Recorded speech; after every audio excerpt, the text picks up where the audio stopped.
Hello, everyone, and welcome to today's SpudSmart Roundtable Series webinar. My name is Ashley Robinson, and I'm the editor of SpudSmart. Today, I'll be serving as your host for this webinar. Today's theme is climate change and what it means for potatoes. I'd like to take a second now just to thank BASF and McCain for partnering with us on this Roundtable Series webinar. And today's presenters are Stephanie Arnold, who is a climate change and adaptation researcher, and Ryan Barrett, who is the research and agronomy specialist with the PEI Potato Board. In today's webinar, you'll learn about climate change impacts on potato production, reasons why adaptations have been reactive rather than proactive, how to use projected climate data to plan adaptation actions, and the role of remote sensing technologies can play in adaptation. During the presentation, you'll likely have some questions for our speakers. Please type these into the chat box at any time during the webinar, and we'll address them during the question and answer session after the presentations. Today's webinar is being recorded and will be made available at spudsmart.com following this live event. Stephanie Arnold is a climate change and adaptation researcher, as I said before. She works in the agricultural sector she works to help the agricultural sector navigate a changing climate, develop precision irrigation workflows for farms, address inequities through climate action, and increase climate adaptation capacity on the island in PEI. And she was named a top 25 emerging thought leader by Women in International Security Canada for her research last year. Take it away, please, Stephanie. Thanks very much. Before I start, I just want to share that my work does focus mainly on potatoes, and the data I am showing might be PEI focused, but the approaches I'm discussing works in other regions and crops as well. As we all know, farming faces many pressures from different sources, but what is becoming clearer over time is how each of these are already impacted by changes in the climate. For today's presentation, I'm going to focus mainly on the production side of things, but I want to highlight that the climate interacts deeply with the different areas beyond just what's on the field. So I came across this guide from the 60s about potato growing in the Atlantic provinces. And it talks about that the average daily time high used to stay well below, or used to consistently stay below 21 degrees Celsius. It also refers to rain and how an inch per week is the ideal. It's been a while since the temperatures here in the summer have stayed below 21 degrees Celsius, and I'm not even sure how often we ever got 1 inch of rain per week throughout the growing season. But I wanted to start the presentation here because growers have been adapting to changes in the climate for a very long time. So why do we all of a sudden have this intense focus on climate change adaptation? The most likely thing that we are focusing on is that the pace of change is accelerating. And so the speed of adaptation has to quicken like it's never had to before. If we look at temperature, and again, I'm just using data from my neck of the world, eye of the world, for the Maritimes, we're expecting to see an increase in temperatures about 3.5 to 4 degrees by the 2050s. But this doesn't mean that our daily lows or daily average or daily highs are just going to shift up by that degree. In fact, we'll see a lot of changes actually through the extremes. And the extremes obviously will be different for every region. For us, 25, 27 and a half is an extreme.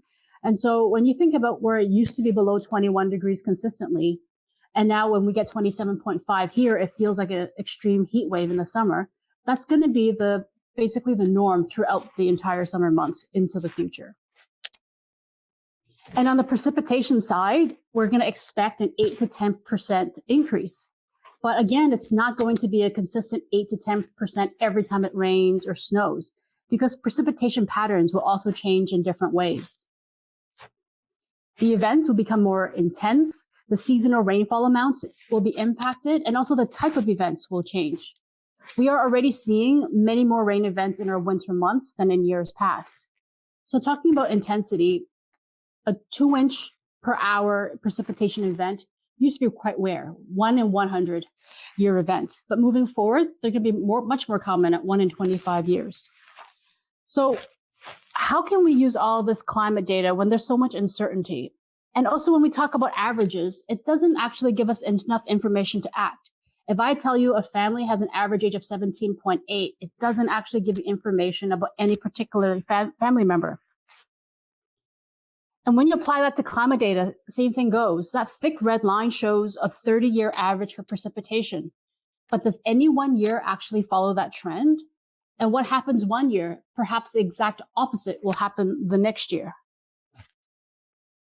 So even though there are ups and downs in the climate, and you can't really count on any one year to be predictive or to be overly informative, there are still ways that we can use the trend that we're seeing to make decisions today to help us plan for our adaptation actions in the future.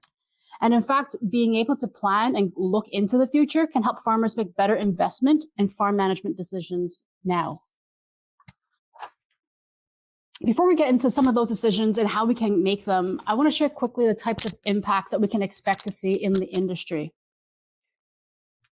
On the temperature side, we often talk about increased yield potential, and that's generally expected from an extended growing season. Increased growing degree days can also open up new options in the varieties and the types of crops we plant. And while a double harvest won't be possible with potatoes, it could be possible with rotational crops. But of course, the good is balanced with the bad. For potatoes, the stages of growth that's most affected by heat stress are tuber initiation, vegetative growth, and tuber bulking.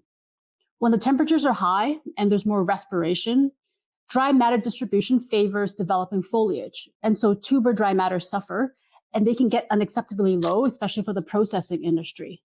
With the warmer temperatures, pests and weeds can overwinter, become more productive, more invasive, and multiply faster. And research in Europe on the Colorado potato beetle has shown that they can generate 5 more generations per season if the average temperature increased by just 2 degrees per Celsius on average for a season. On the precipitation side, unfortunately, we don't really expect any positives that can come from the changing precipitation patterns.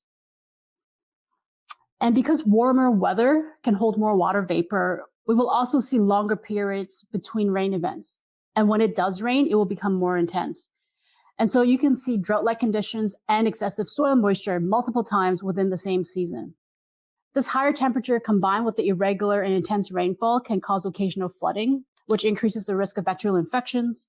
And this excess soil water can also increase incidences of seed contamination.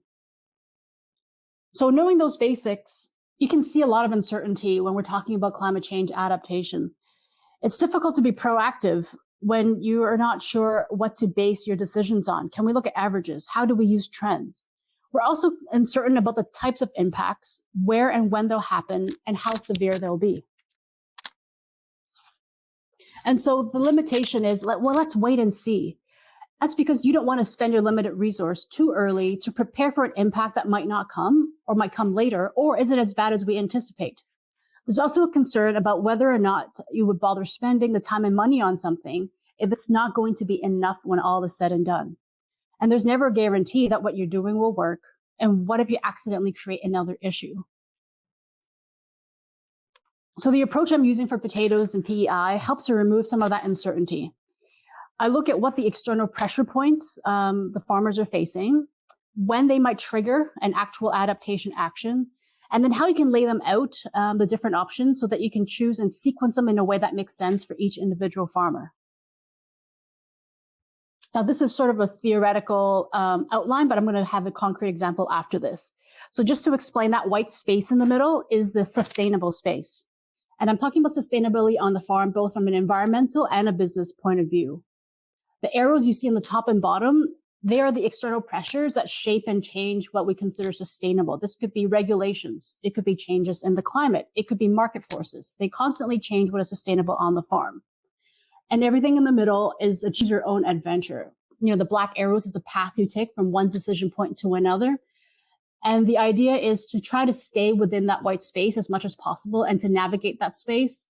When you're beginning to under-adapt, going to that orange space, you might have to monitor and evaluate and recognize, hey, I'm heading towards unsustainability here. How do we get back to the white space?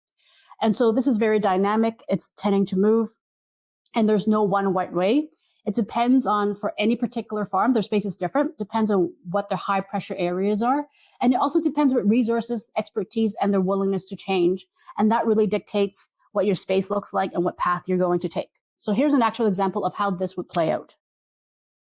If we take temperature as an example, I've listed here some adaptation options. You can change a planting date, you can add irrigation, or you can switch to heat tolerant varieties. And I put that in that order on purpose because changing planting dates is easiest. It doesn't cost money.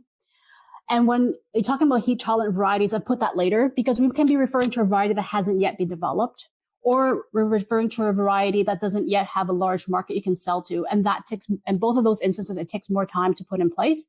So the bigger, more difficult idea you can put later in your sequence. Now, the idea of moving the planting date is to avoid tuberization happening when it's the hottest time of the year, over 25 degrees.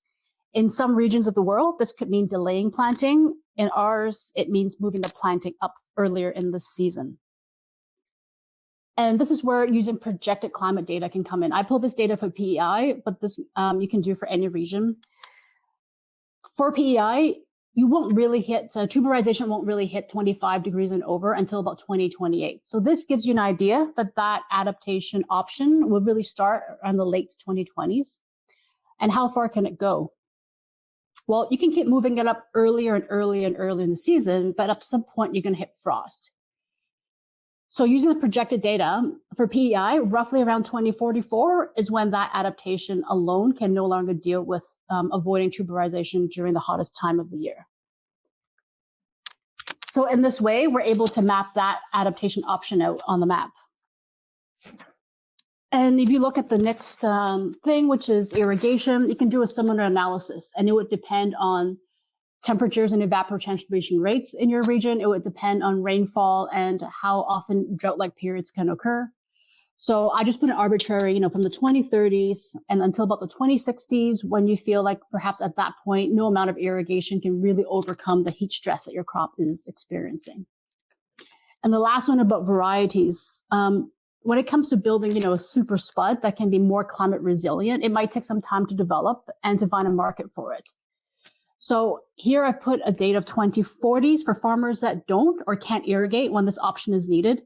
And depending on the specs of this new super spud and when it gets developed, we can put in an end date of when we can expect it to take us before we need another new adaptation action, for example, moving to a new crop or having new management practices in place. So the idea of this is that you can move from one option or one pathway to another at any time, ideally before you leave the sustainable space. And for the different concerns that we talked about, this helps to know that you can't adapt too early. Now, technically, there's no such thing as over-adaptation. It's like saying, oh, I'm too resilient. But the matter of fact is, and the reality of it is, you have only so many limited resources. So if you spend too much in one thing and you leave out options for another, then you can sort of look at it as a downside. And another way to look at this to make decisions now that can help you plan for now and the future is, let's take irrigation as example. Now, in this example, we see that irrigation can help us with 20 years of dealing with heat stress, or 30 years. What if your climate data in your region shows that it's only good for 10 years? Would you still invest in irrigation? And that will likely be different if your map shows you that this will take you to 40 or 50 years. And so knowing how long you can expect some of these actions to take place and the cost benefit analysis of your investment now, you're able to make decisions that will affect you today by considering the future. Once you get through this basic options and the rough timing onto the map, you can also add the groundwork that needs to take place beforehand to stay ahead of the curve and to stay in that white space. So how long would it take to get the water infrastructure in place if you're looking at irrigation? How long would it take to build new channels, develop new markets, identify new customers for new varieties or crops if you take the switch varieties action? And I want to impress upon everyone that this approach is not just about adaptation. It's about including climate change in your planning and also using climate data to help you make short-term and long-term decisions on the farm and across the industry. So before I segue into my final part of the presentation, I just want to reinforce how important farm management practices are. Researchers have looked at creating a new variety virtually. So this is not real, it's just a virtual potato. And they give this potato different traits to better handle climate change impacts. For example, it will lower its temperature sensitivity. So induction can take place even when temperatures are higher than what they're capable of today. And what they found through the different regions, putting these virtual potatoes in different environmental regions across the world, is that through farm management practices that can manage water and nutrients more efficiently and effectively, they can still increase yield by 30 to over 100%. And this actually matches or exceeds what a virtual super variety can do. And so the idea is, even as we get new varieties that can handle future climate better, farm management practices will always be a critical piece of adaptation and sustainability. So I also do a bit of work in irrigation management, and I use drone and satellite data in that work. And that's because thermal imagery can detect drought stress before visible symptoms appear in your crop. So you take this middle field of potatoes as an example. The farmer I was working with was about to irrigate because it had been hot and dry for the last 5 days, and it was about time. He actually apologized to me that because it had been so hot, it probably wouldn't see much difference in the data. And we were both surprised at what the thermal imagery told us, that it was still significantly warmer than the non-irrigated areas. And there was also a major difference between the different spaces within the irrigated area. So that's the circles you see in the middle field. And if we're able to really only apply the water when it is actually stressed and only in the areas that it's needed, he could save enough water to add additional fields into his irrigation program. And he has been telling me that the potatoes that aren't irrigated are only breaking even. Why does he even bother planting those acres anymore? And so by being able to use water more efficiently, he's able to turn other fields into profit rather than just breaking even or risking losing some money. And lastly, I just want to show the NDVI data that shows up. You can see that the irrigated area is obviously a lot more healthy and also some health differences within the irrigated areas. And right now, drone data collection is still a large part of this research, even though it is really time consuming, but satellite does have a role to play. You can collect so much more data much quicker, but cloud cover is still a big issue. And that's why our team here is working on using both satellite and drone imagery to supplement other types of data that we collect on the farm to come up with a precision irrigation workflow to help our farmers know not just to detect when the soils need water, but also whether or not the crops are stressed or not. Thank you.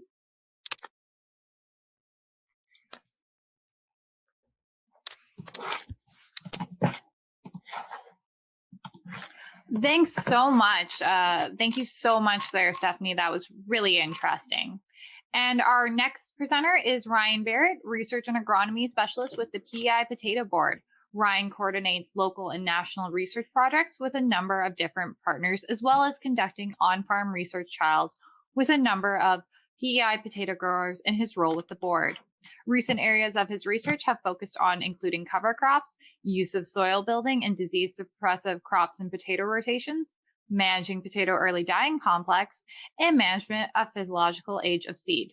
Ryan graduated with Bachelor of Science degree in agriculture from the Dalhousie University and a Master of Science degree from the University of Guelph. He has worked with the PEI Potato Board since 2012, after previously working in the purebred dairy cattle industry. Ryan continues to be involved in his family's dairy farm. He is a professional agrologist and serves as the vice president of the PEI Institute of Agrologists. He is also a certified crop advisor for the Atlantic provinces. Take it away, please, Ryan. Thanks a lot, Ashley. Thanks for having me today. So I'm going to focus primarily on why climate change should matter to potato farmers and why we're seeing some emphasis on climate resiliency and response to climate change in our research and our agronomy programs here in Prince Edward Island. So for those that maybe don't know as much about growing potatoes in PEI, we have mostly a sandy loam soil.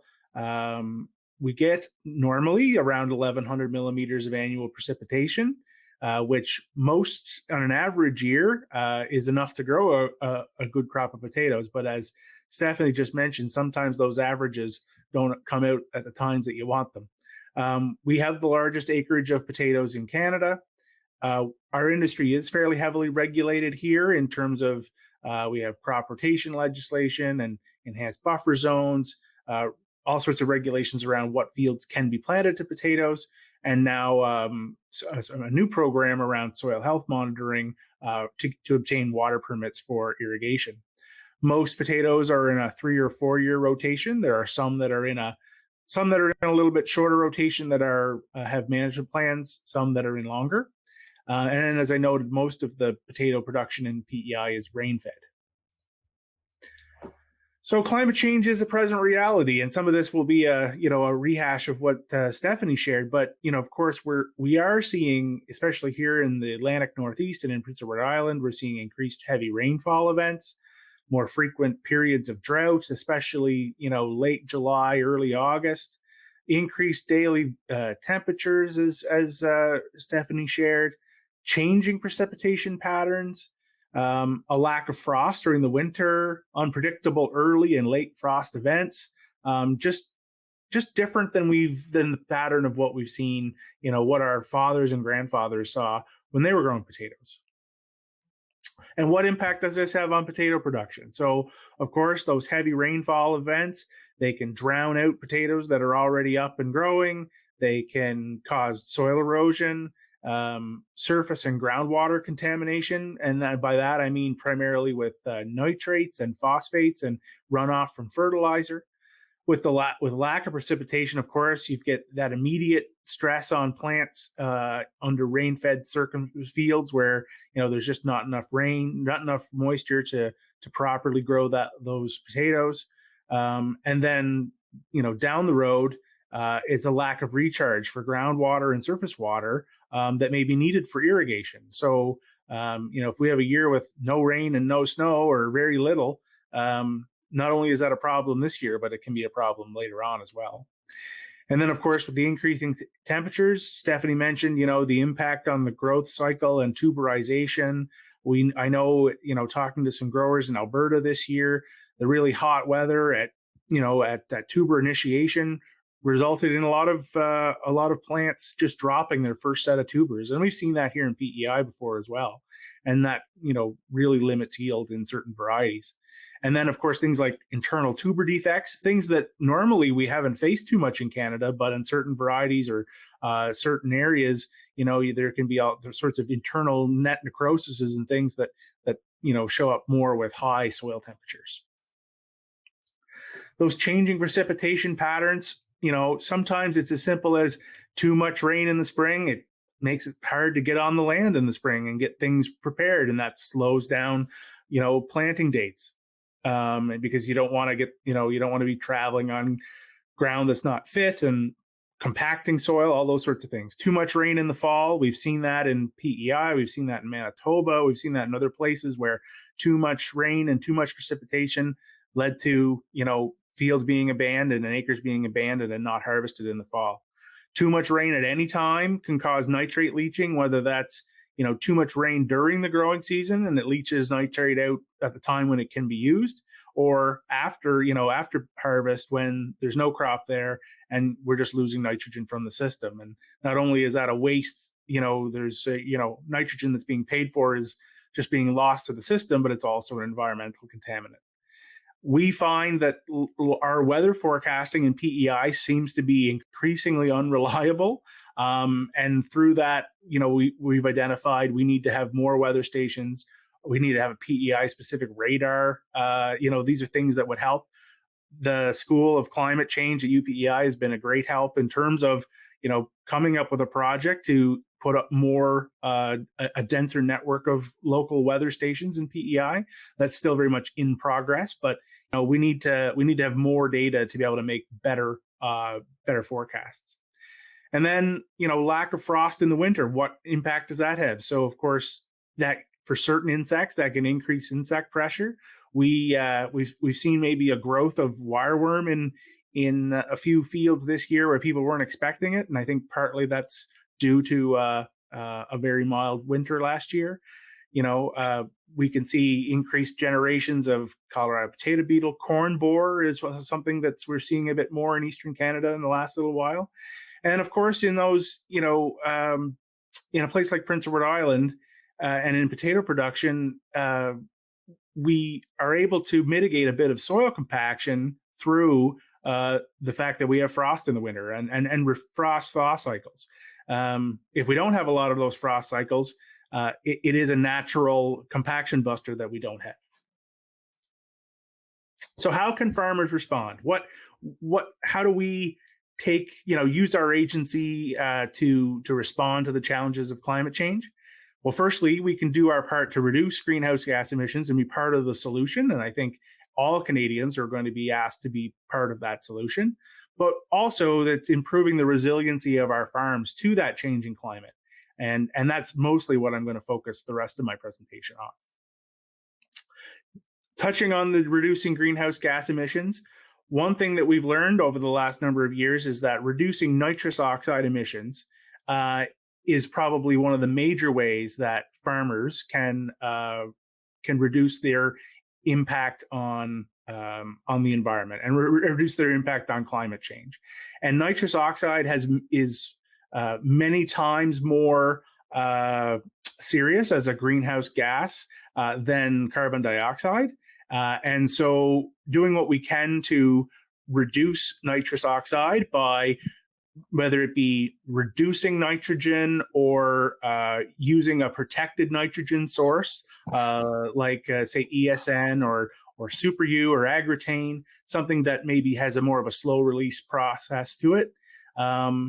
Maybe it's also planting a cover crop to make sure that that's soaking up and using sequestering some of that nitrogen rather than having it lost to the system.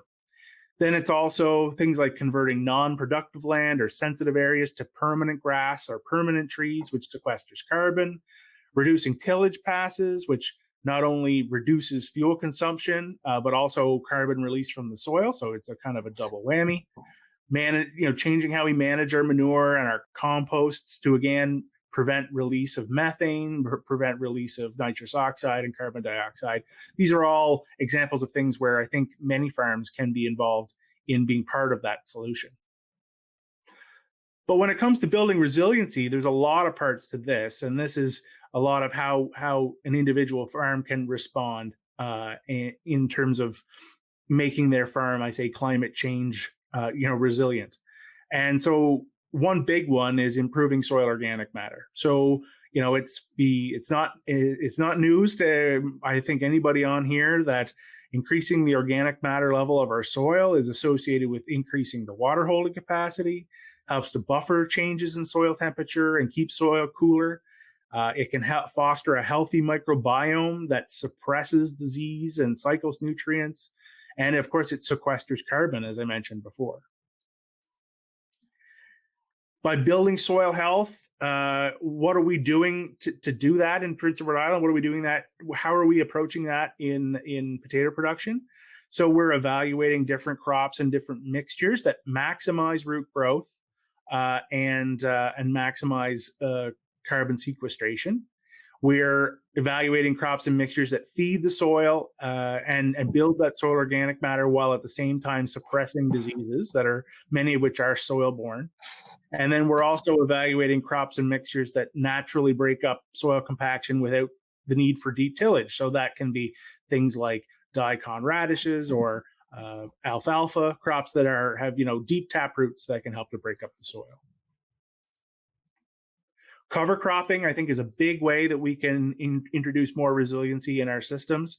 Not only do they reduce soil erosion, but they also reduce nitrate leaching and nitrous oxide emissions. So that retains that nitrogen for the next year, which means that hopefully we can reduce the amount of applied nitrogen that we have to apply for the next crop. And by maximizing the amount of time that we have a living plant with living roots present in the soil, all of the most recent research all indicates that is the best and fastest way to build soil organic matter.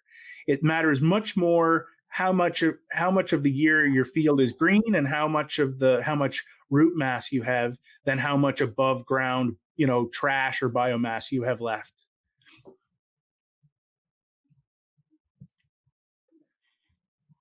So to this end, we've been doing a lot of work here the last few years in PEI, looking at cover cropping before potatoes. So historically, a lot of people would do their fall tillage here in the fall, but a lot of those fields would be bare in the wintertime. The benefit of breaking down sod and making it, getting those fields more quick, more easily to break up and work and get prepared for potatoes in the spring. But there's a great erosion risk with that, and it also, I think, long term has had an effect on soil organic matter and soil health. So what we've been looking at here, and what we've been doing some research with growers on, is planting cover crops and mixes that establish quickly in the fall after tillage, but that don't hinder land preparation in the spring. So we're looking at things like spring cereals like barley and oats. We're looking at brassicas like radish and mustard, winter peas, and other crops and mixtures of these crops that can be, a field that's been in say a hay sod or something, can be tilled in late August, early September, and then planted with this cover crop. The cover crop establishes well, and then mostly dies out over the winter, but still retains some of those nutrients till the next year. And then we have we have soil that's protected over the winter time, and but we're not slowing down getting that field prepared for potatoes in the spring. Our first year of trials that we completed last year seemed to show a trend over a number of fields of somewhere around 2,500 weight an acre increase in potato yield following a cover crop versus a no cover check. So that's an encouraging sign as well. So not only is there, long-term benefits to the health of your field and the health of your soil, but there may also be short-term benefits to your potato yield, which help to pay for doing that cover cropping. Of course, we also are always looking at things like new varieties, and Stephanie mentioned this a little bit. So, here in PEI, but across Canada, all of the, many of the potato producing provinces are doing variety trials. And many of these are focused on things like drought resistance and heat tolerance and disease resistance, and ways that these varieties may be better adapted to a changed climate. And of course, here in PEI, we're looking at, can we develop and evaluate varieties that maybe are a shorter season variety that's more adapted to Canada, more adapted to a production system in PEI which we plant a little bit later. We don't have it starts turning poor weather at the end of October. How do we maximize that time frame? Also, nutrient and water use efficiency, those are big things as well. And while at the same time making sure that these varieties that we pick are not just agronomically successful, but also meet the needs of the consumer. So they meet those taste profiles. They're attractive to consumers. Then there's things like pest and disease monitoring. We see that with climate change that there's been changes in how, we talked a little bit about some of the, insects that maybe have increased generations or changes in adaptation. So the same goes for disease, fungal diseases that maybe have increased sporulation, or that maybe have, maybe we may find them in areas that we didn't find them before. So here in PEI, but I know all across Canada, there are groups that are looking at things like spore trapping, decision support tools, updating growing degree day models, and monitoring, insect life cycles and emergence, and using this information to help growers make decisions about when do they need to spray? Do they need to spray at all? What's the ideal spray interval? And can we better respond to when the risk is higher? And when the risk is low or non-existent or next to non-existent, can people save money by not having to apply crop protectants when they don't need to? Then, of course, there's looking at, the increasing amount of tools with precision agriculture. And Stephanie mentioned this quite a bit already with her work that she's doing with growers on irrigation management and those sorts of things. But can we use site-specific maps with data, with multiple data sources, to identify parts of the field that are continually challenged, identify the parts of the field that, are always the best performing, and be able to use that information to manage those fields more properly. So, if there's a consistently strong performing part of the field, maybe we push it a little bit harder. Is there a weaker part of the field that with anticipated changes in climate, we think may even be more challenged? Do we consider removing it from production, or at the very least, changing our sort of our goals for what we expect out of that field, and maybe changing our fertility rates or seeding rates appropriately? So I think there is quite a bit of that being done here as well. I know that's being done in other provinces and other commodities, and we're definitely seeing the increasing use of these tools to better manage our fields on a more site-specific basis rather than just on a blanket basis. And how do we translate that research and the different trials that we do into day-to-day practice? So we're seeing a strong interest in this type of work here in Prince Edward Island. We've seen a lot of growers take practices that show merit in like small-scale trials and implement them on a field scale in partnership with people like myself and people that work for the Department of Agriculture, other agronomists, other researchers, Agriculture Canada. We have a Living Labs program here in PEI where we've been doing quite a few trials in this way. But I would say what's really important when we're doing these trials and identifying these trials is that we have to make them manageable, and we have to have them relatively easy to implement and to set up. And we can't necessarily always be focused on trying to get the maximum amount of data, because sometimes that's unrealistic. So it's often focusing on what are the true key indicators. And so those are things like crop yield and quality, organic matter, soil health metrics from soil health testing, soil nitrates, ground cover, erosion control metrics, things that are reasonably easy to measure, and that can be used a bit as proxies or as indicators for other traits.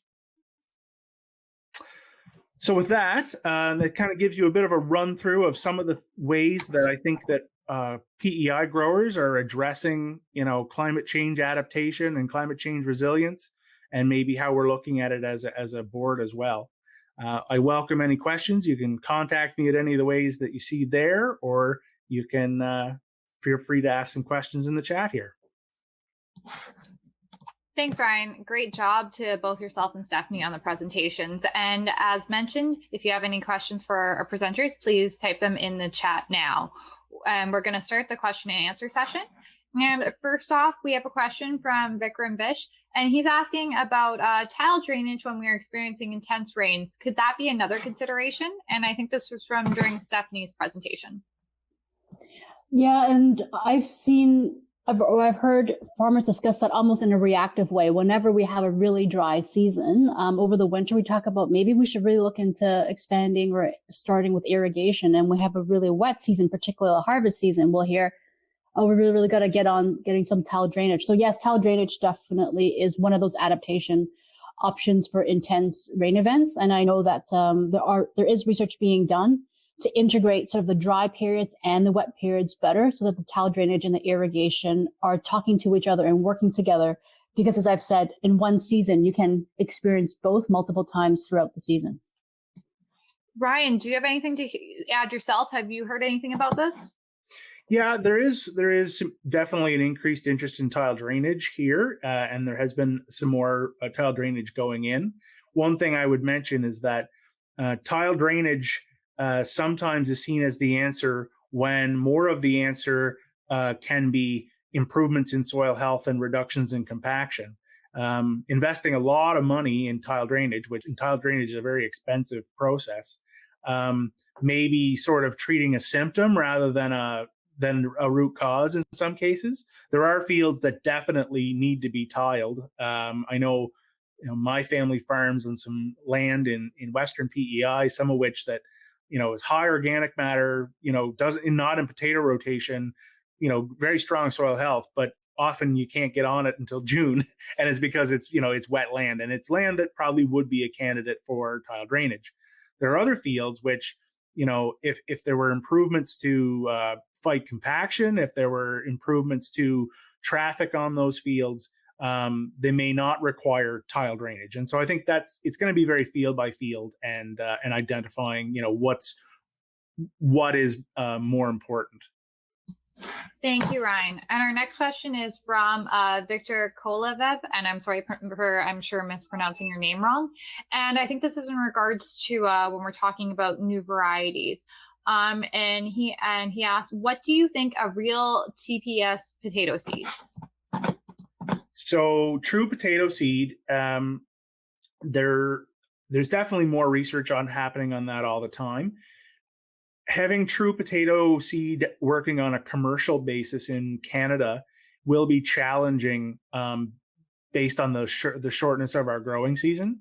I think that there's a lot of interest in using TPS for as part of a breeding program, but the shortness of our growing season, it probably does make that a bit more challenging to implement here. Thanks. And Stephanie, do you want to add anything? No, that was great. Okay, perfect. And next question is from Patrick O'Neill. And I think this was from your presentation, during your presentation, Stephanie. And is the temperature threshold of 25 degrees Celsius a soil temp or air temperature? Yeah, when I talked about the 25, when it begins to affect tuberization, from the research, it is air temperature they're talking about. But I'm glad you brought it up because I don't think I stressed enough that I said at the beginning I used PEI data, and it's something that can be used more broadly in different regions because the general approach, whether you have a different variety, could have different thresholds. And obviously you have different climate projections for different regions. And so the idea is, if something that you're using is 28 degrees, for example, then you'll insert that into the adaptation planning that you look at. But from that research, to answer that question specifically, it is air temperature. Thank you, Stephanie. And our next question is from Dave Hyde, and he's asking, are using aggressive rates of fertilizer on cover crops to maintain the fertility levels going into potatoes? And that was from your presentation, I'm pretty sure, Ryan. Right.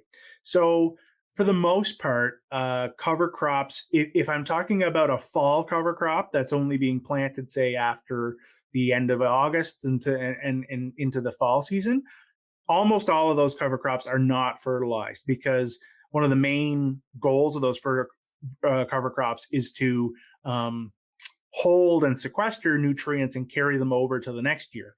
So there's been work before done in Prince Edward Island where, they applied nitrogen to cover crops, and those cover crops, they sucked up the nitrogen that was in the soil to begin with, but the rest of that nitrogen didn't substantially increase the biomass of cover crop, and it didn't increase the amount of nitrogen that was carried over to the next year.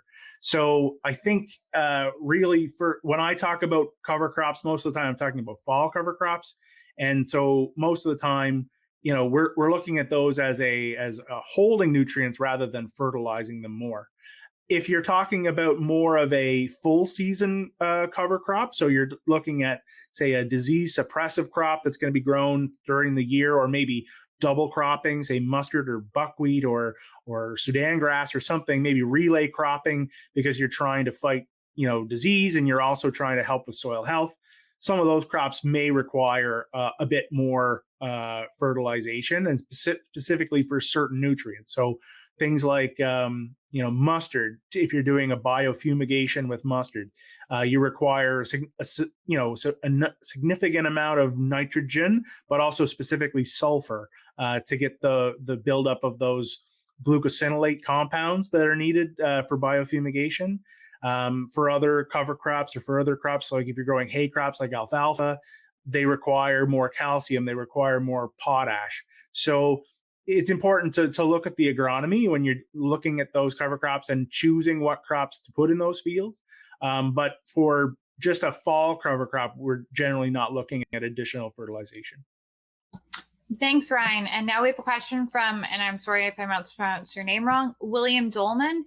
And he's asking, has there been a look into light intensity on varieties and how this has an effect on the plants?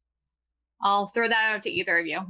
Well, I know that there has been quite a bit of work done on light intensity by some researchers over in the United Kingdom and in Europe, and particularly where they're able to usually plant in March and April. So they'll be getting towards peak biomass at the time of peak sunlight around the 21st of June, right? And that can be the case in many parts of the United States as well. in Canada, there's very few parts of Canada where we're at peak biomass or peak leaf area coverage at that time, late June, early July. And PEI, a lot of times we don't get to that peak biomass till later in July. So it's harder to capitalize on the sort of that maximum light intensity. One thing I can mention too is I know there's quite a few growers in Western Canada that remarked to me this year that they had a drag on their yield because of the amount of smoke in the air in Western Canada this year due to the fires in British Columbia and the Pacific Northwest.